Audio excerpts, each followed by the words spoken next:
श्री संत ज्ञानेश्वर महाराज पालखी सोहळ्यामध्ये सगळ्या स्तरातील लोक मोठ्या भक्तिभावाने सहभागी होतात। याच्यामध्ये नेते, अभिनेते आणि सोबतच अनेक क्षेत्रांमधील लोक सुद्धा या पायी वारीचा भाग होऊन जातात। राज्याचे माजी आरोग्य मंत्री राजेश टोपे हे सुद्धा या वारीमध्ये सहभागी झाले होते।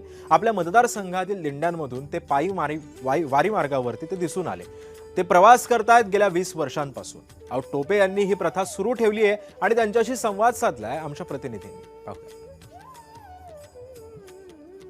जय हरी विठ्ठल। मी आता वारी मार्गावरती आहे आणि आता माझ्यासोबत तुम्ही बघताय राज्याचे माजी आरोग्यमंत्री राजेश टोपे साहेब आहेत। सर, स्वागत आहे तुमचं जय महाराष्ट्रमध्ये। खूप पाऊस आहे आणि समाजसुद्धा खूप मोठा आहे। या वर्षीची भावना काय आहे, प्रतिक्रिया काय?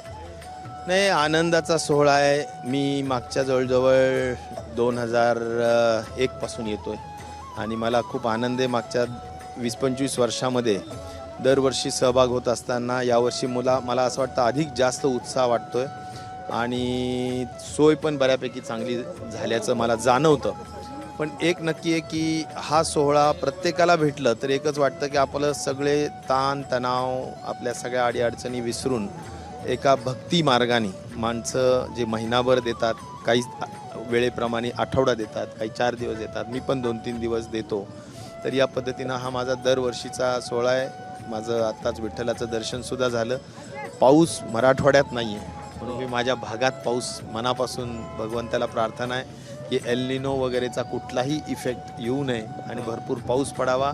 शेतकरी, शेतमजूर, गोरगरीब लोक सुख समृद्धी त्यांच्या घरी असावी एवढी भक्तिभावाने प्रार्थना या निमित्ताने करतो। एका बाजूला वारी सुरू आहे आणि एका बाजूला दिल्लीमध्ये जंतर मंतरवरती खूप मोठं आंदोलन सुरू आहे।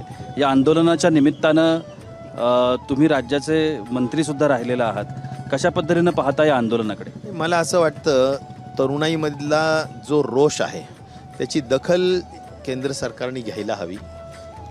घटना जी घडली आहे किंवा नीटची परीक्षा आणि अन्य ज्या गोष्टी आपल्या महाराष्ट्रातसुद्धा TATची बाबतीत जे घडलं आहे, मला वाटतं जिथं चूक झाली तिथं जो एक उद्रेक आहे मनाचा, त्याची जर लोकशाहीत दखल नाही घेतली तर ती नक्कीच चूक वाटतं आणि म्हणून त्याची खूप गंभीर दखल तरुणाईची घेतलीच पाहिजे। ही जनरेशन झेड आहे, आपण ज्याला म्हणतो, तर जेनझी, तर जेनझी जनरेशनची दखल नाही घेतली तर ते नक्कीच योग्य नाही राहणार। आंदोलन दडपण्याचा प्रयत्न होतो तर झालेला लाठी हल्ला हा तर नक्कीच अमानवी वाटतो, चुकीचा